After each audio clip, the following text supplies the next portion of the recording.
पति से पत्नी की प्रताड़ना के किस्से तो आपने बहुत सुने होंगे, लेकिन पत्नी से प्रताड़ित एक पति आजीज होकर थाने में हथियार के साथ आत्मसमर्पण करता है और पुलिस उस पर आर्म्स एक्ट के तहत मुकदमा चलाती है। प्रताड़ित पति राजीव रंजन उर्फ हिमांशु पुलिस से बार बार जेल भेजने का आग्रह थाने में करता है कि वह जेल में रहेगा तो सुकून से रहेगा। उसकी पत्नी ने अब जीना मुहाल कर दिया है। दरअसल यह पूरा मामला पलामू जिला के लेस्लीगंज थाने का है, जहां एक आदमी अचानक से अवैध हथियार के साथ अपने बच्चों को लिए थाना पहुंचता है और पुलिस को बताता है कि उसके पास अवैध हथियार है, उसे जेल भेज दिया जाए। पुलिस की पूछताछ के बाद यह बात सामने आई कि युवक पत्नी की प्रताड़ना से तंग आकर जेल में रहना चाहता है, लेकिन अब पुलिस उसे कस्टडी में लेकर इस बात का पता लगा रही है कि उसके पास हथियार आया कहां से। हालांकि उस युवक की ओर से थाने में लड़की के खिलाफ या अपनी पत्नी के खिलाफ कोई आवेदन नहीं दिया गया है, जबकि पत्नी ने उसके खिलाफ दहेज प्रताड़ना का आरोप लगाते हुए थाने में शिकायत की है। ये तो हो गई प्रताड़ित पति की बात, लेकिन राजीव रंजन उर्फ हिमांशु के माता और पिता का बयान कुछ अलग ही कहानी कहती है। लड़के के परिजनों ने अपनी बहू पर कई संगीन आरोप लगाते हुए कहते हैं कि उनकी बहू उनके बेटे की हत्या भी करवा सकती है। उसकी नज़र उनकी प्रॉपर्टी पर है।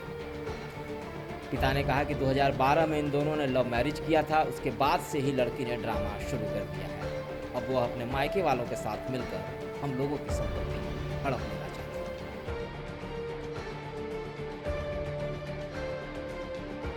बेटा पुतोह और पुतोह के ससुराल नैहर पक्ष के जो लोग थे, वो सब का षड्यंत्र 2012 में ही वो किया गया वो लोग के द्वारा और लव मैरिज करा दिया गया। उस समय ये लड़का माइनर था और तब से ये लोग हम लोग की संपत्ति हड़पने के लिए पूजा, उसका बहनोई, उसका बाप, बहनोई का बाप और उसके 2-4 पुरुष मित्र सब मिलके साजिश रचे और लड़का लड़ाई झगड़ा हम लोग से करने लगा। अभी दिसंबर में एक रिकॉर्डिंग जो किसी महिला का था, जो जिसका शिकायत था कि आप राहुल उससे बातचीत हुई थी, जिसमें वो महिला शिकायत करी थी कि आपकी पत्नी मेरे पति से बात उत करती है। इसी को लेकर झगड़ा चला।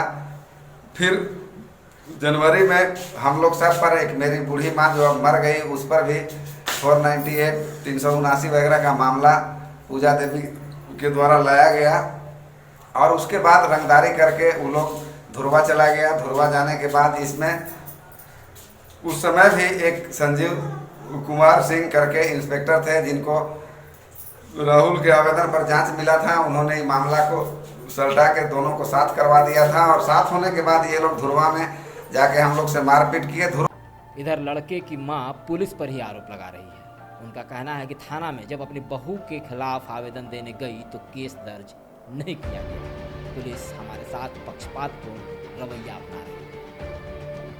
मेरा बेटा के शादी हुआ 2012 में भैंसाखुर शादी हुआ। उसके पहले जब शादी के लिए हम लोग इनकार कर दिए कि ऐसा शादी नहीं होगा, तो वो होटल में बुला के हमारे बेटा के सल्फास देने लगी खाने के लिए कि शादी नहीं करेगा तो सल्फास खिया देंगे, तुमको मार डालेंगे।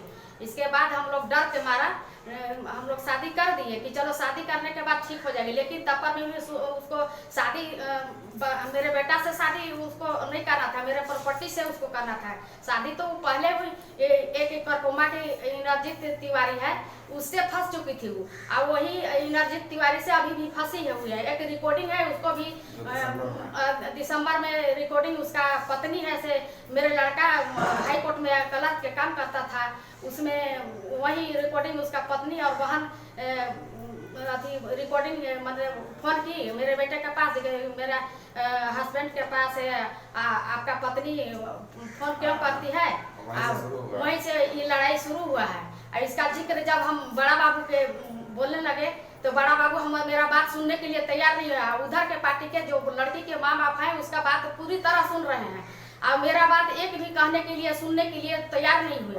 बहू ऐसे मेरा बेटा के मारना चाहती है और नतनी के भी मारना चाहती है। इस पर भरोसा हमको नहीं है। मेरा बेटा को वो मर्डर करना चाहती है और नतनी के भी मर्डर करना चाहती है। हिमांशु के 2 छोटे छोटे बच्चे भी हैं। बच्ची भी पापा मम्मी के बीच लड़ाई झगड़े की बात को जानती और समझती है। कैपिटल न्यूज़ के कैमरे के सामने भी इस छोटी सी बच्ची ने इस बात को